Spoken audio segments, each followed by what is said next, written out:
level professional and some idiot trying to provoke them can be huge. And while sure, some of these fights are better matched on paper than others, we still couldn't resist making another video. Here's what happens when professionals get pushed by someone who probably shouldn't be in there with them. What is it with these Shaolin monks and their belief in their chins? Look, don't get us wrong. We think the lifestyle, the spirituality, even some of the martial arts training they do is awesome. But when push comes to shove, the techniques employed by these guys to protect themselves from harm don't matter at all when a trained fighter is punching them in the face. And in this case, this Shaolin monk was so confident he literally dropped his hands and let an actual MMA fighter punch him several times with no defense in a pair of 4-ounce gloves. And yeah, it did not end well. As it turned out, this monk did not have any special magical force behind his chin that would enable him to absorb damage. No, he was as human as the man standing in front of him. And as a result, it took the MMA fighter only 2 or 3 shots to sit him down once and for all. Again, not bashing the Shaolin monks or anything, but they really should have seen this one coming. Why, oh why, did they let this yellow belt take on a black belt in karate? We're not even going to call this a spoiler alert for what happens next, because it should be plainly obvious who's going to win. There was no underdog moment here, folks. No, this is what happens when a guy who's been training to fight for a long time takes on a guy with way less experience. After a brief opening exchange, this black belt aimed high with a crescent kick, nailing his target right on the sweet spot of the chin for the instant KO. You gotta feel some amount of sympathy for this dude. He was clearly out of his depth. The funnier and more well-deserved knockouts will follow, trust me. But we had to include this clip nonetheless.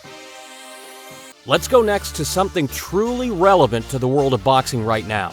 Ryan Garcia truly shocked the world when he stepped up to the plate and delivered an incredibly unlikely performance against the highly touted Devin Haney, despite looking like he was on the verge of a mental breakdown in the process. Seriously, you guys, did you watch that fight? But for this video, we're going to focus in on Garcia's showdown with Braulio Rodriguez, a fighter who came in there looking to take his young opponent out of his comfort zone. When you just don't have the technical skill to match your rival, that's when it's necessary to employ other tricks. In this case, Braulio decided to try and taunt his way to victory, adopting a theatrical approach, dancing around the ring, leaving his hands down to try and coax Garcia into a mistake. But considering how wild he's been in recent times, Ryan was remarkably cool under pressure, picking his moments to strike up until he eventually landed big in the middle rounds, sending Rodriguez to the canvas once and for all. It was a surprisingly mature performance for a man so young. Braulio might have been a pro fighter, but he was leagues behind his opponent when it came to raw talent and pure skill. This next one is a bit more fun and straightforward though. You might know about Owen Rody, Conor McGregor's striking coach, who's been with him since day one. Well, he's also a former MMA fighter and a BJJ black belt, so when he had the opportunity to put on a fun demonstration of his skills against a truly jacked opponent, how could he resist? Well, this one wasn't exactly as destructive as what happened to our friend the Shaolin monk. It was even more one-sided. This guy might have had a size advantage over Roddy, but when it came to pure technique, this was barely competitive. Roddy followed his opponent's momentum wherever it went, floating over the top before picking the perfect moment to snatch a hold of the neck for the tap. In total, this probably took him about 15 seconds, maybe 20 tops. This is what happens when a strongman challenges a guy who spent years upon years studying the art of jiu-jitsu. Did you hear the news? Well, Donny Long was back supposedly just prior to taking on a prime Mike Tyson for comeback. A real dose of karma from the legendary Mike Tyson. But how about we flip the script for the next one? Mitch Clark is an ex-UFC veteran who decided to play a little prank on some unexpected amateurs during a class in Jackson Wink Gym. Clark was in the UFC for several years, sharing the cage with Al Quinta, Michael Chiesa, Joseph Duffy, among others. So for this BJJ class, Clark, who actually submitted Iaquinta when they fought, decided to pretend to be a white belt and show some amateurs how it's done. Now, of course, this was never going to work out well for the actual beginners. There are no lucky submissions in the BJJ game when the skill disparity is that high. But this one was all done in good faith, So let's just move on to something with some heavier consequences. This is a rare example of a fake martial artist encounter that doesn't actually result in a full-on fight. But man, this Caros guy ended up taking several verbal TKO losses on this one. And to make matters worse, his viral fame was sealed the minute he decided to try and talk his way out of this very public accusation in his gym. Caros was posing as a black belt in BJJ and offering money to students for cash. And if you're a newcomer and you don't know what you're dealing with, you might just end up getting fooled by this whole charade. But for this actual BJJ black belt who came to expose Caros, there was no doubt about it. And this fake master's attempts to worm his way out of giving a straight answer were truly pathetic. You really can't expect to get out of this situation with your reputation intact. His viral doom was sealed the moment that camera started rolling.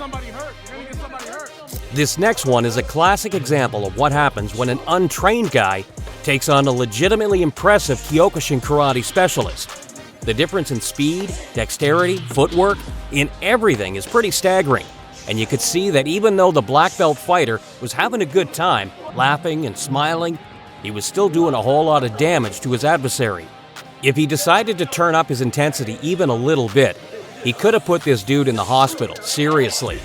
Most people just don't understand the difference between a highly trained fighter and some muscular guy off the streets. Mercy was the only thing keeping this regular guy alive in this situation. But hey, if more people knew that, we wouldn't be able to make as many videos like this one, huh? Some guys just deserve to get punched in the face. And look, we're not trying to discredit any of the work that Brandon Lambert did to get himself to the point where he was lacing up gloves and fighting bare knuckle on live TV. But man, he certainly didn't earn himself any new fans with his attitude throughout this fight's build-up, and most importantly, in the fight itself. Lambert clearly saw this as his one golden opportunity to make a real push for superstar status, and everything from his demeanor to his taunting of his opponent relentlessly in the bout made it obvious that he was putting all his chips on the table in hopes of earning the ultimate reward. But as the old saying goes, the bigger they are, the harder they fall. And when Lambert met his maker, there was a sigh of relief from the entire fight world. One more wannabe got served up with a brutal knockout loss, and sure enough, all that pre-fight confidence was never seen within him again. Yet another example of a high-level BJJ black belt with UFC experience dealing with some relative newcomers came when Brian Caraway decided to play a little prank on some unsuspecting white belts at this BJJ class. Caraway decided to play it a little sneakier than some other pranksters would, only letting his actual skill level out in tiny spurts. But it didn't take long for the coaches to be totally stumped by his clear ability and natural feel for the grappling arts. Eventually, the jig was up, and Caraway's wife, Misha Tate, came into the gym looking for her husband. And if the gym members were guilty of not recognizing Caraway at first glance, they definitely recognized his insanely famous other half instantly, for sure. Having solid muscles and some good intensity can be the best thing when you're dealing with someone who has no idea how to fight. But if you decide to charge into a BJJ gym and take on someone this well-trained, you're putting your neck in some serious danger. This guy clearly thought that strength alone would save him here. But like so many others who fail to understand the intricacies of grappling, he would soon realize just how totally out of his depth he was. When the choke came, no one who was watching in the gym was surprised.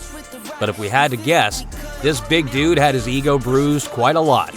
He probably should come back with his tail between his legs and sign up for some lessons. Some guys just need that first slice of humble pie to get their head screwed on straight. Gyms like these are no place for a white belt with an ego problem.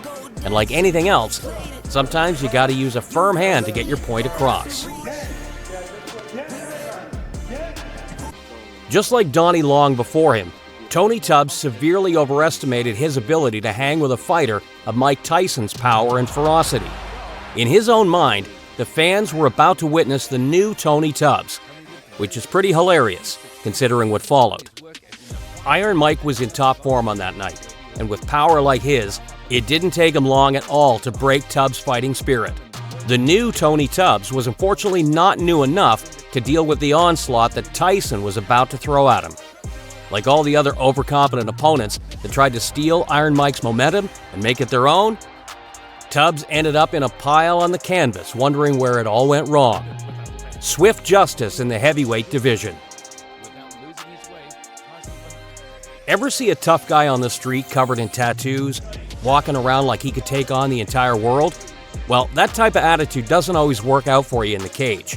And for Julian Wallace, he seemed to have it all figured out during his pre-fight stare-downs with Ben Nguyen, mean-mugging the seemingly relaxed and easygoing fighter that stood before him, all the while thinking that his tough guy persona was going to help him when it mattered most. The problem? Well, Ben Nguyen was light years beyond Julian Wallace when it came to good old-fashioned fighting skill. And in the cage, it took him a matter of seconds to blast through his opponent's defenses and get the job done. This wasn't a close fight, not at all. And Wallace ended up with a viral embarrassment on his hands when all was said and done. The idea of faking it until you make it certainly does not apply to the world of mixed martial arts. And to be honest, for as much as we do feel bad for any fighter who suffers as bad a fate as this guy, there's only so much sympathy we can extend in the direction of Maurice Ador. On the long list of Conor McGregor impersonators, this guy is most definitely in contention for the top spot. He had the look, the attitude, the fighting stance, everything. But his opponent had something that Maurice Ador could never fully achieve. And that, unfortunately, was actual skill. And as soon as this bout kicked off, Ador's total inability to defend his chin became painfully obvious.